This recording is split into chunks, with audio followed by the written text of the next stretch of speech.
আসসালামু আলাইকুম। আমি অহনা আফরিন, অহনা দেশ থেকে অনেক দিন পর একটা ভিডিও করার জন্য চলে আসলাম। তো অনেক দিন কি অনেক মাস পর, তো ব্যস্ততার কারণে ভিডিও করা হয় না, তো ভাবলাম যে একটা ভিডিও করা যাক। আর হচ্ছে গিয়ে এই তো শীত চলে আসছে, আর ওয়েদার কয়েকদিন ধরে খুবই ঠান্ডা, মানে সামনে যত শীত আসবে, তো এই ওয়েদারে হচ্ছে গিয়ে আমাদের খুব মোমো খেতে ইচ্ছা করতেছে। তো আমরা হচ্ছে গিয়ে ভাবলাম যেহেতু বানাবো, তো ভাবলাম যে একটা ভিডিও করি, শেয়ার করি।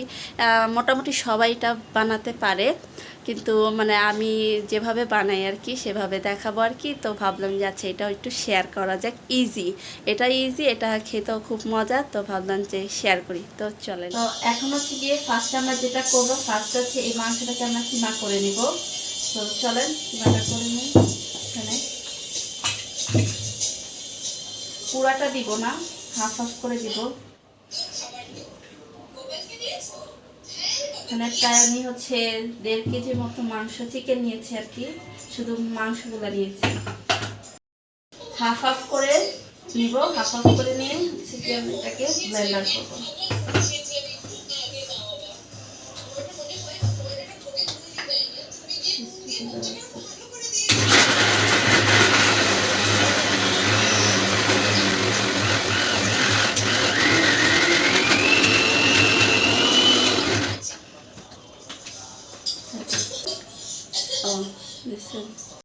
এই যে আমার কিমাগুলা দেখেন, একদম মাংসের কিমাগুলো একদম হয়ে গেছে। এটা হচ্ছে গিয়ে অর্ধেক।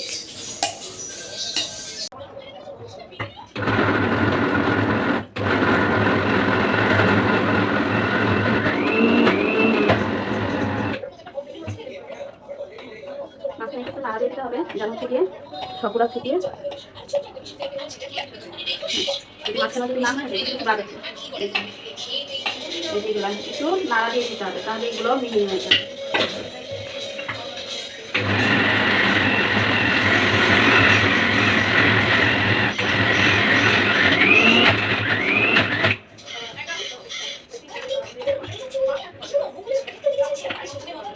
হয়ে গেছে লাস্ট একটা থেকে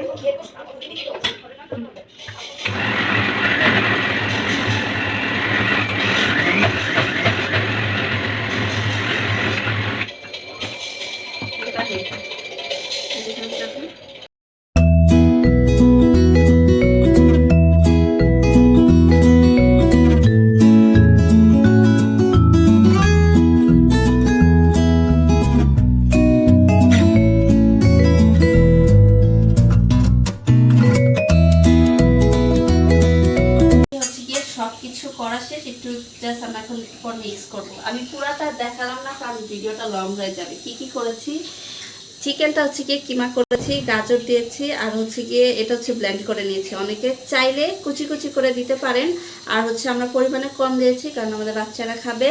আর হচ্ছে গিয়ে আরেকটা হচ্ছে গিয়ে বাঁধাকপি দিয়ে দিব, আর অনেকে চাইলে আরও অনেক সবজি দিতে পারেন, বাট আমি এত দিলাম না যেহেতু আমরা এটা খাই। হচ্ছে গিয়ে সেজন্য চিকেনটা আমি বেশি দিয়েছি, যেহেতু আমরা চিকেনটা পছন্দ করি, এটার জন্য এটা দিয়ে দিলাম। আর হচ্ছে ধনেপাতা হচ্ছে গিয়ে আমাদের সবারই ফেভারিট, সেজন্য এটাও দিয়ে দিলাম। যে যেরকম সবজি, বাট খেয়াল রাখতে হবে যেন এটা হচ্ছে গিয়ে যেন মাংসের সাথে মিক্স হয়ে যায় এরকম সবজি দিতে হবে, কারণ ঢেঁড়সগুলো দিলে কিন্তু হচ্ছে আস্তে আস্তে থাকবে, যখন আমরা কামড় দিব তখন হচ্ছে গিয়ে এটা হচ্ছে গিয়ে খুব বাজে লাগবে, টেস্ট আসবে না। তো এটা হচ্ছে গিয়ে একদম মাংসের সাথে মিক্স হয়ে যাবে। আমি হচ্ছে গিয়ে একটু গ্লাস ইউজ করবো যেহেতু এখানে মরিচ আছে।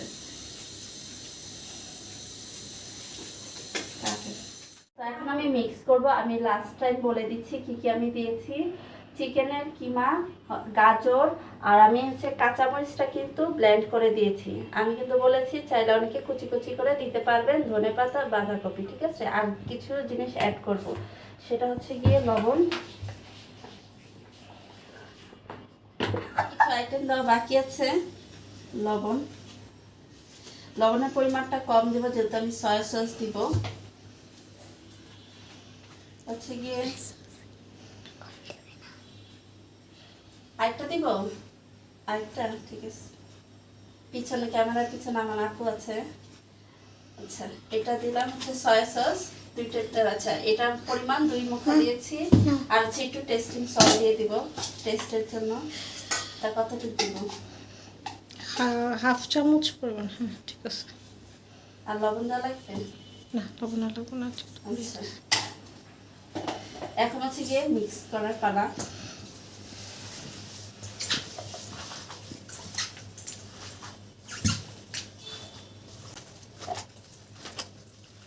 সবগুলো ভালো মতো মিক্স করে নিতে হবে।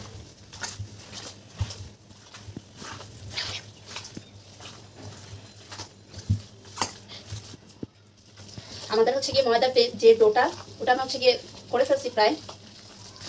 মিক্স করবেন, আমাদের রাখার সময় নাই, কিন্তু একটু রেখে দিতে পারলে হচ্ছে ভালো, তাহলে একটু মিক্স হবে। তাও আমরা যথেষ্ট পরিমাণে পাবো, যত আমরা রুটিটা বেলবো, ডোটা করব, একটু সময় পাবো, যতক্ষণ পাবো ততক্ষণ। তো এটার সাথে হচ্ছে গিয়ে, এটার সাথে আমি হচ্ছে অনেকেই হচ্ছে দেয় তেল, গরম তেলটা দিব যেন মাংসের হচ্ছে গিয়ে একটা যে স্মেল থাকে যেটা যেন না আসে। অনেকে হচ্ছে রটা খেতে পারে, বাট আমি হচ্ছে গিয়ে খেতে পারি না, সেজন্য তেলটা দিলে কি হবে, মাংসের এটা মানে ফ্লেভারটা ওইটা আসবে না, কাঁচা কাঁচা যে ফ্লেভারটা সেটা আসবে না। আর এটা হচ্ছে গিয়ে তখন হচ্ছে গিয়ে 5 মিনিট হচ্ছে গিয়ে ধরেন চুলায় রাখলে হয়ে যায়। আর ওটাতে একটু সময় লাগে। এটা কিভাবে দেবো সেটা আমি দেখাচ্ছি। এটা আমাদের মিক্স করা প্রায় শেষ। আমি একটু পরে আবার মিক্স করব তেলটা দিয়ে। তো আমার এই যে মোমোর যে ভিতরে পুরটা সেটা রেডি করা শেষ। এখন জাস্ট মানে এটা হচ্ছে অপশনাল, যে দেয় অনেকে দেয় অনেকে দেয় না, বাট আমি দিই যেন চিকেনের যে কাঁচা কাঁচা ফ্লেভারটা না আসে। এটা হচ্ছে গিয়ে গরম করে নিয়েছি, একদম গরম। এটা হচ্ছে গিয়ে ভাগ করে দিব। এটা দিয়ে যেহেতু গরম, পুরাটা মিক্স করে নেব।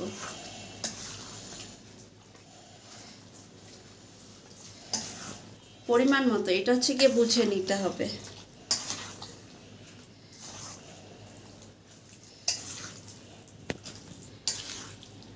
এটা ভালো মতো মিক্স করে দেন আমরা রেখে দিব। তা এটা তখন কিন্তু এটা হাফ বয়েল হয়ে যাবে। এখন হচ্ছে কি মিক্স করে দিত, প্রায় শেষ। জাস্ট আর একটু দিব, বেশি দিব না।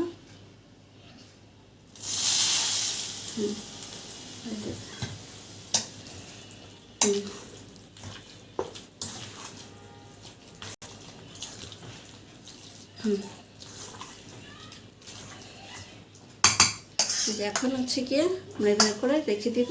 আমাদের পুরটা শেষ। এখন আমরা এটার জন্য রুটিটা যে বেলবো, বেলার পর হচ্ছে গিয়ে যখন করবো একটু পরে দেখা। তো এখানে হচ্ছে গিয়ে আমরা মোমোর যে ডোটা সেটা হচ্ছে রেডি করে ফেলছি। এখানে আছে, এখানে একটা আছে। তো এটার যে গোলটা শেপ এটা দিয়ে করবো। আমি এটা নিয়ে রেখেছি। সেই যে আমাদের ডোটা প্রায় রেডি। এখন হচ্ছে গিয়ে জাস্ট রুটি বানাবো আর হচ্ছে গিয়ে শেপটা নিব আর কি।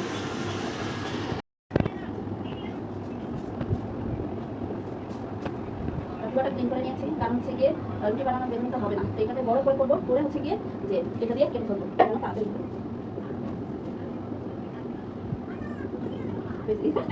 করতেছি। এখানে অনেকগুলো করেছি, যেহেতু বাসায় আমরা নিজেরাই খাবো সেটা একটু বড় বড় করে করেছি। এখন হচ্ছে গিয়ে এটা আমি একটু কেটে রাখবো।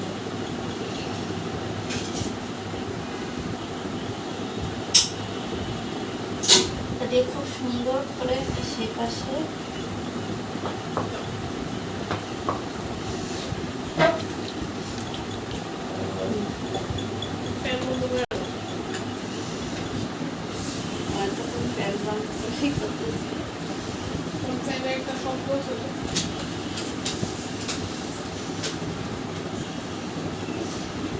এটাকে একটু বড় করে হচ্ছে গিয়ে বেলে নেব আর কি।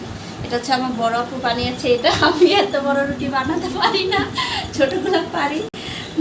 আমার আপু বেলে দিয়েছে, আমি জাস্ট কেটেছি। এটা জাস্ট একটু এই শেপে রাখলে হবে। আমি জাস্ট আরেকটু বেলে জাস্ট এটা বড় করে, যে যেটা পছন্দ আর কি। যে কয়টা রুটি বানিয়েছিলাম ওগুলো হচ্ছে গিয়ে আমরা বানাচ্ছি। শেপ হচ্ছে গিয়ে আমাদের মন মতো দিয়েছি আর কি। মানে আরও রুটি আছে, ওগুলো বানাবো। এরপর হচ্ছে গিয়ে আরও আছে, পরেগুলো শেষ।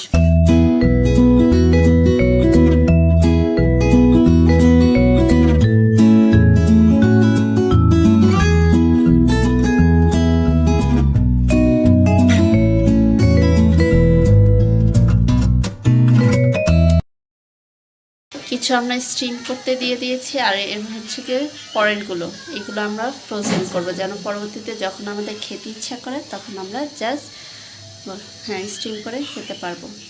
আর চিলি সসটা হচ্ছে আমাদের আগেই বানানো ছিল, আমি একটু করে তাও দেখাবো।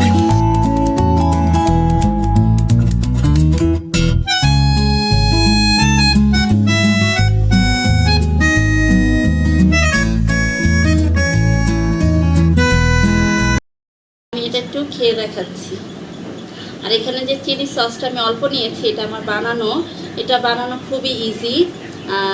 সাদা তিল, তারপর হচ্ছে চিলি ফ্লেক্স, আর হচ্ছে তেল গরম করে দিতে হবে, পরিমাণ মতো রসুন কুচি কুচি করে দিতে হবে, মানে যত দিবেন রসুন কুচি আর হচ্ছে তিল সেটা হচ্ছে মজা হবে আর কি। আর এটা বাচ্চারাও কিন্তু খেতে পারে। আমি একটু খেয়ে দেখাচ্ছি।